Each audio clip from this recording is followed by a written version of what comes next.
오늘 제목이 가운데 서서입니다. 가운데 서서. 근데 뒤에 제가 가로 묶음으로 조보에는 실었지 않았지만 가운데 서서 말할 수 있는 힘입니다. 가운데 서서 말할 수 있는 힘. 어떤 가운데였느냐? 20절. 여러 날 동안 이게 모니터하고 이거 왜 그러지? 울린다 뭐가. 20절. 여러 날 동안 해도 별도 보이지 않았어요. 배는 해와 별이 보이면 항해할 수 있습니다. 그죠? 근데 해도 별도 보이지 않았다 그러면 배는 방향을 잃어버리는 겁니다. 배는 어디로 갈지 모르는 거예요. 해도 별도 보이지 않았고 방향도 잃어버렸고 또 큰 풍랑이 그대로 있음에 구원의 여망, 엘피스, 소망, 구원의 소망도 사라져버렸어요. 그래서 이제 우리는 죽었구나. 어디로 가야 할지 또는 우리가 살 수 있는 방법은 아무것도 없구나라고 하는 절망에 빠져 있을 때 갑자기 사도 바울이 등장한 거예요. 어느 상황에 배가 출렁이고 있을 때, 태풍이 여전히 있을 때 가운데 탁 나선 거예요. 그러면서 22절, 내가 너희를 권하노니 이제는 안심하라 라고 도전한 거예요. 사도 바울이 가운데 딱 섰을 때 안심하라 라고 한마디 딱 했는데 풍랑이 멈췄다. 사람들 안심할 수 있겠죠. 여전히 풍랑은 계속되고 있었어요. 거센 풍랑이 계속되는데 사도 바울이 딱 가운데 서서 자기도 흔들리면서 이렇게 외쳤죠. 여러분 안심하십시오. 이랬어요. 근데 안심하다라는 번역은 조금 양이 안 찹니다. 이 안심하다라고 하는 번역은 마음의 감정을 불어넣었다 이런 겁니다. 그러니까 말로만 안심하라라는 의미가 아니라 안심하다라고 하는 그 감정이 마음에 생기게 하다라는 뜻인데 원래는 안심하다라는 뜻이 아니라 기뻐하라 그리고 즐거워하라 이겁니다. 지금 풍랑 치고 있는데 이제 언제 죽을지 모르는데 해도 발도 없이 껌껌한데 사도 바울이 딱 나타나서 누군지도 모르는 그 어떤 그예요? 죄인인 그 하나님의 사람들 어떻게 알겠어요? 근데 그가 딱 나타나서 여러분 기뻐하십시오. 여러분 즐거워하십시오. 이렇게 되어 있어요. 여러분 요즘에 기뻐요? 네? 즐거워요? 사업이 너 또 아멘도 그렇게 아멘 말로 하지 말고 지금 마음에 기쁨이 넘쳐야 돼. 막 이렇게 그리고 즐거움이 넘쳐야 돼. 그 얘기하고 있는 겁니다. 동서남북 사방이 딱 막혔는데 사도 바울이 탁 나타나 여러분 기뻐하세요. 여러분 즐거워하세요. 제가 제 말로 한번 해볼게요. 여러분 기뻐하세요. 여러분 즐거워하세요. 기뻐할 수 있을까요? 풍랑이 멎었으면 기뻐할 수 있죠. 바람이 멎었으면 기뻐할 수 있죠. 근데 지금 계속 바람과 풍랑은 일어나고 있는 거예요. 사도 바울은 두려워하지 않았을까? 아니, 사도 바울도 역시 두려워했어요. 오늘 본문 24절에 보면 하나님의 사자가 그에게 나타나 바울아 두려워하지 말라 그랬어요. 바울도 역시 그도 구원의 여명이 사라졌구나 이런 생각을 하고 그도 두려워하고 있을 때 여호와의 사자가 나타나 그에게 두려워하지 말라 이렇게 얘기했어요. 그러니까 그는 그 말을 그대로 믿고 그리고 배 가운데 딱 선 거예요. 여러분 기뻐하세요. 여러분 즐거워하세요. 여러분 기뻐하세요. 세상이 안 열려도 기뻐하세요. 힘들어도 즐거워하세요. 왜요? 하나님의 명령이기 때문에 그렇습니다. 넬슨 만델라가 그런 이야기 했어요. 용기란 두려움이 없는 것이 아니라 두려움을 이겨내는 것임을 알았다. 용감한 인간은 두려움을 느끼지 않는 사람이 아니라 두려움을 극복하는 사람이다 그랬어요. 많이 힘들고 어렵지만 여러분 우리가 용기를 내어서 믿음의 용기를 내어서 항상 주님이 주시는 귀한 기쁨과 즐거움의 은혜가 가득하기를 축원합니다. 그렇다면 궁금한 게 있는 거예요. 똑같이 좌절했던 그가, 낭망했던 그가 어떻게 이렇게 두려워하지 말라라는 한마디를 듣고 당당하게 사람들 앞에서 여러분 이제 기뻐하세요, 즐거워하세요 라고 말할 수 있었을까? 그 비밀을 한번 저와 여러분이 생각해 보려고 해요. 옆 사람 얼굴 한번 보세요. 이만큼 했는데도 기뻐하지 않고 있지는 않을까? 즐거워하고 기뻐하면 설교를 마치도록 하겠습니다. 더 해야 될 것 같은. 사도 바울은 어떻게 그렇게 주의 말씀 한마디에 그가 담대함이 회복되었을까? 첫 번째는 그의 담대함 가운데 서서 말할 수 있었던 그 힘은 하나님께로부터 왔다는 거예요. 그가 담대할 수 있었던 것, 그가 당당할 수 있었던 그 이유는 뭐냐? 하나님께로부터 온 힘 때문에 그렇다. 오늘 본문 23절, 내가 속한 바 곧 내가 섬기는 하나님의 사자, 하나님이 보내신 사자, 하나님이라고 표현해도 되겠죠. 근데 앞에 수식어가 있어요.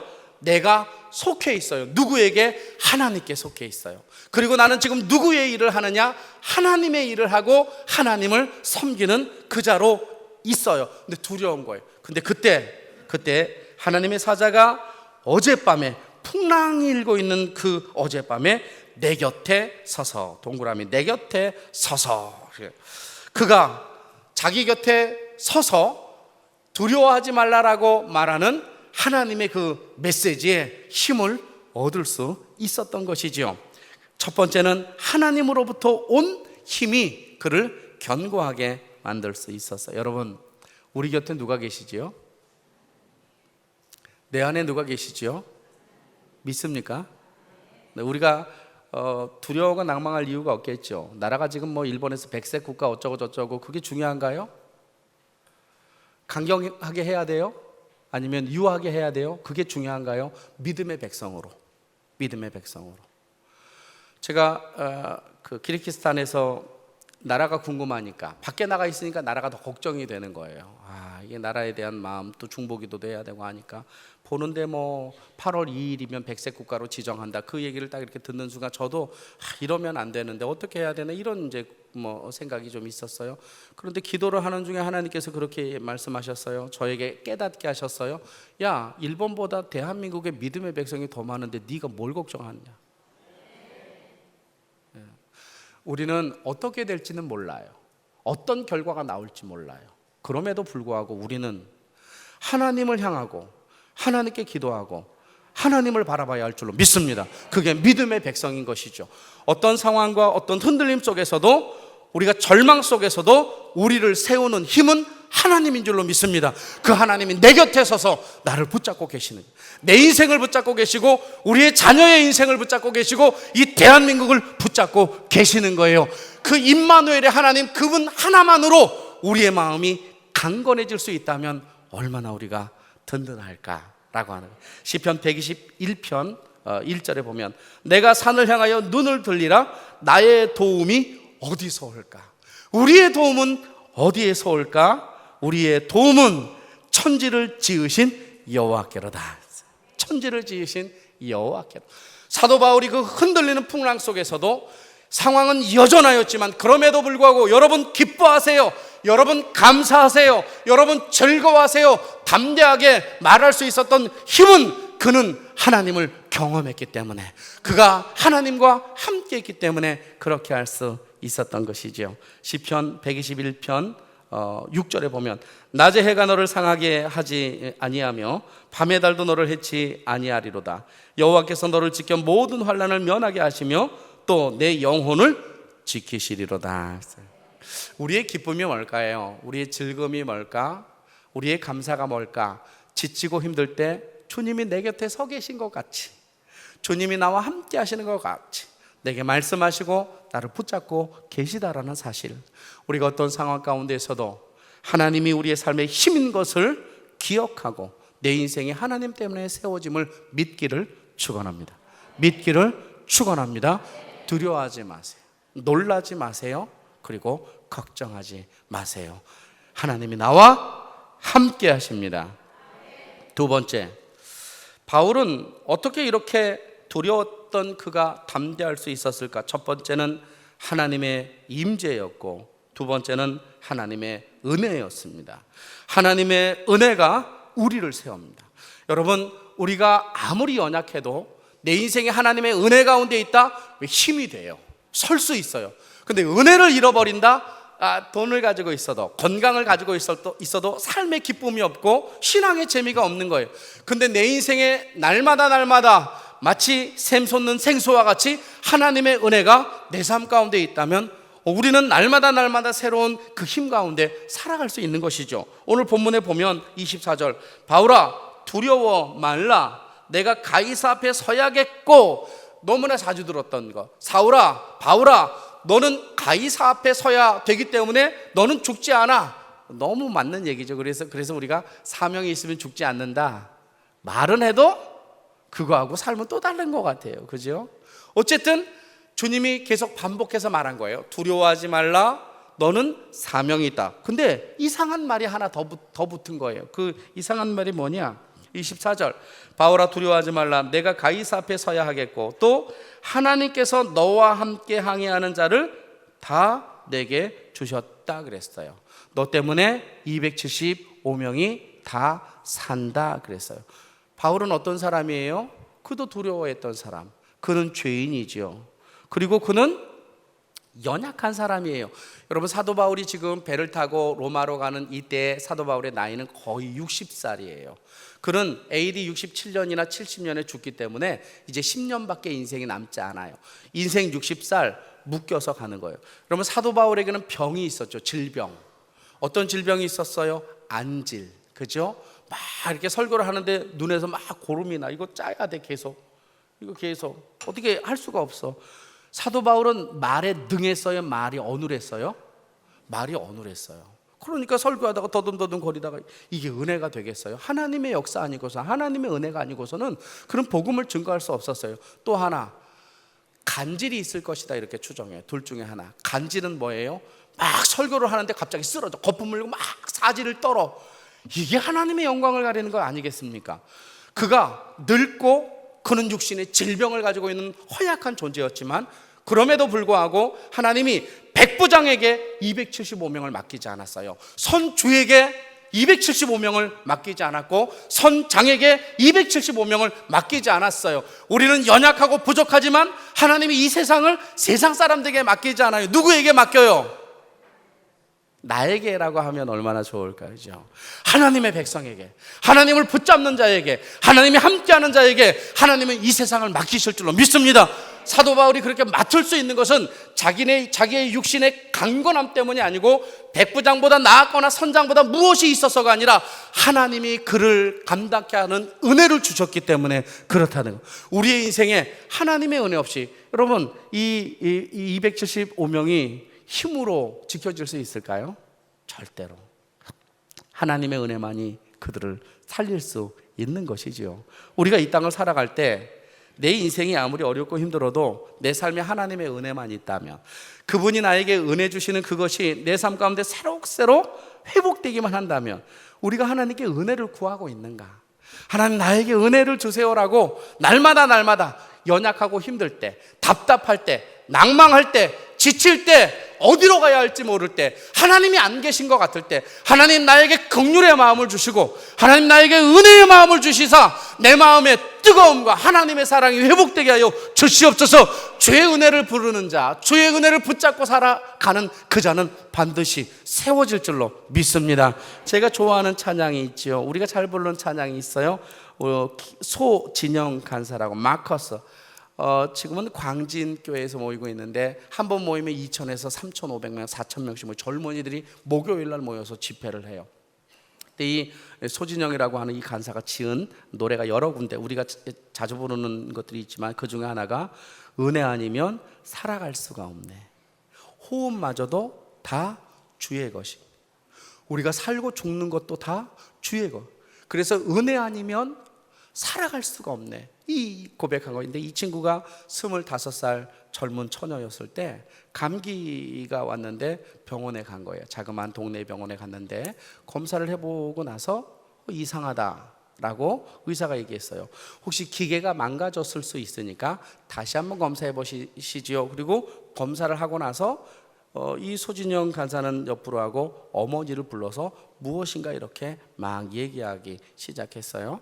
명절이었는데 명절 지나고 나면 큰 병원으로 가서 한번 검사를 맡아봐야 돼요. 그래서 강남 세브란스 병원에 가서 검사를 맡았는데 진단명이 무엇이었느냐 하면 만성골수성 백혈병, 만성골수성 백혈병이 걸린 거예요. 낭망되고 좌절되고 2005년도에 그 일이 벌어진 거예요. 그래서 하나님께 울부짖기도 하고 하나님께 이렇게 하소연하기도 하고 이렇게 그래도 좋은 약이 있어서 약을 이렇게 복용하기 시작했어요. 5년 정도 약을 복용했는데 의료보험이 안 되면 300에서 400만 원짜리 한 달에 그 돈이 들어가는 그 비용을 내야 되는데 마침 본인이 질병 얻기 전에 같은 질병을 얻었던 사람들이 국회 앞에 가서 외쳐가지고 30만 원으로 떨어뜨려 놨어요. 그래도 매달 약값으로 30만 원씩 진료비 제외하고 계속 이렇게 들어가는 거예요. 5년이 지나고 나니까 이렇게 하면 안 되겠다. 우리가 조혈모세포 이식을 한번 하자. 골수 이식을 얘기하는 거예요. 찾아봤는데 보통 골수 이식하려면 25,000분의 1명이래요. 근데 자기 오빠가 자기하고 맞은 거예요. 그래서 자기 오빠하고 이게 이제 골수 이식 전문적으로 조혈모세포 이식을 하려고 하는데 조혈모세포 이식을 하면 뭘 할 수 없느냐면 결혼을 해도 애를 낳을 수가 없는 거예요. 여자가 아이를 낳을 수 없다. 혹시 죄송하지만 우리 교인들 중에서 그런 분도 계시겠지만 감정이입하지 마시고 아기를 낳지 못한다라는 그 얘기를 듣고 펑펑 운 거예요. 차라리 내가 죽어버리는 게 낫겠다. 이렇게. 그래서 조혈모세포를 이식해야 완치가 되는데 아이를 낳기 위하여서 치료를 포기해요. 그리고 계속 약만 먹었어요. 2010년이 돼서 10년 동안 지속적으로 약을 먹었다가 2010년도에 결혼을 한 거예요. 결혼을 다 1년 동안 약을 끊어야 애를 낳을 수 있는 거예요. 여러분 같으면 할 수 있겠습니까?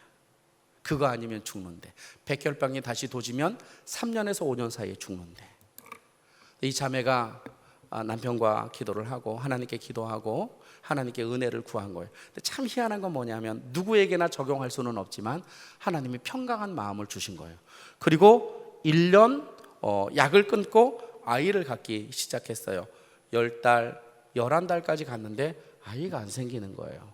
그러니까 세브란스 병원에서 이 자매에게 말하기를 야, 진영아, 다음 달까지 아이가 안 생기면 약을 복용해야 된다. 이렇게. 그러니까 이제 이 자매가 또 기도한 거죠. 주님, 이러시려고 저에게 시련을 주셨어요. 기도했는데 12달째 애가 생긴 거예요. 애가. 그리고 아이를 낳고 그 아이를 붙잡고 한 노래가 이거야. 은혜 아니면 살아갈 수가 없다. 우리의 인생이 다 그런 거 아닐까요? 여러분, 우리의 인생이 하나님의 은혜 아니면 살아갈 수 있을까요? 호흡마저도 다 주의 것인데 우리에게 그 호흡을 주시고 우리의 인생을 붙잡아 주신 그 은혜 때문에 우리가 여기까지 온 것 아닐까요? 세상을 먼저 간 사람들은 거기까지이죠. 우리가 이 땅을 살아갈 때 힘을 얻을 수 있는 것이 무엇일까? 그것은 내 인생 속에 하나님의 은혜가 나를 세운다라는 그 믿음과 그 은혜가 우리를 견고하게 하여 주실 줄로 믿습니다. 마지막으로 세 번째, 사도 바울은 어떻게 이렇게 가운데 서서 힘있게 외칠 수 있었을까? 세 번째는 하나님을 믿는 믿음으로였습니다. 하나님을 믿는 믿음으로. 오늘 본문 25절, 그러므로 여러분이요 안심하라, 나는 내게 말씀하신 그대로 되리라고 했습니다. 내게 말씀하신 그대로 되리라고 하나님을 믿노라 라고 말했어요. 우리는 그리스도인 아니겠습니까? 우리는 하나님의 사람 아니겠습니까? 그렇다면 내가 속한 그분, 나의 인생을 붙잡고 있는 그분이 말씀하신 그 말씀이 그대로 되리라고 믿는가 말입니다. 근데 사도 바울은 믿었어요. 뭘 믿었어요? 환경은 안 바뀌었어요. 지금 환경은 흔들리고 있고 태풍은 여전히 있고 배는 엎치락 뒤치락, 해와 달과 별은 그대로 뜨지 않고 구원의 여명이 있지 않았지만 그럼에도 불구하고 그는 담대하게 얘기하는 거예요. 뭐라고? 흔들리는 배 위에서 믿지 않는 그 사람들에게 나는 하나님이 말씀하신 대로 그대로 믿노라. 하나님이 뭘 말씀하셨어요? 배는 파손하지만 사람은 하나도 죽지 아니라 하리라 라고 하신 그 말씀을 그가 붙잡은 거예요. 우리의 인생이 무엇을 붙잡아야 할까요? 하나님께서 말씀하신 그 말씀을 붙잡아야 되지 않겠습니까? 우리를 세우는 것이 무엇일까요? 믿음 아닐까요? 여러분, 믿음이 있지요? 왜 이러신데? 옆 사람에게 여쭤보세요. 믿음이 있는가? 믿음이 있습니까? 뭐 여쭤보세요. 있나요, 없나요? 겸손하셔서. 아니면 있는 것 같기도 하고 없는 것 같기도 하고 뭐 이런 거. 근데 사도 바울은 확실하게 이야기해요. 그러므로 여러분이요, 안심하세요. 기뻐하세요. 즐거워하세요. 나는 내게 말씀하신 그대로 되리라고 하나님을 믿습니다. 하나님을 믿습니다. 사방이 막혀 있나요? 혹시 이 중에 어렵고 힘든 분 계십니까? 하나님을 믿으세요. 주를 믿으세요. 그 믿음으로 승리하기를 간절히 축원합니다. 그래서 사도 요한은 요한일서 5장 4절에 무릇 하나님께로부터 난 자마다 세상을 이긴대요. 하나님으로부터 난 자는 뭘 이겨요? 세상을 이겨요. 다시 한번, 하나님께로 난 자는 세상을 이기느니라. 그런데 그 이기는 것이 무엇이냐? 세상을 이기는 승리는 이것이니 우리의 믿음이니라. 할렐루야. 우리의 믿음을 통해, 하나님을 믿는 그 믿음을 통해 어렵고 힘든 세상 가운데에서도 거뜬히 일어서기를 간절히 소망합니다. 어쩌면 하나님은 그렇게 믿는 자를 지금 찾고 있는지 모르겠어요. 교회가 어렵고 교회가 부정적인 것들이 많이 나타나고 세상에서 교회를 우습게 여기더라도 그럼에도 불구하고 나는 사람을 보는 것이 아니라 나는 정말 하나님을 보고 하나님을 믿는가? 나는 정말 옥석인가? 내 믿음은 진짜인가? 어쩌면 지금은 하나님 그것 구분해내시는 기회가 아닐까? 따라서 어렵고 힘든 상황 속에 하나님은 옥석과 같은 사람을 만들어내요. 여러분, 사울 왕국이 흔들리고 있을 때 하나님은 누구를 준비해 두셨어요? 다윗을 준비해 두셨어요. 어렵고 힘든 세상 가운데 우리가 그런 믿음의 귀한 자들이 되기를 간절히 소망합니다.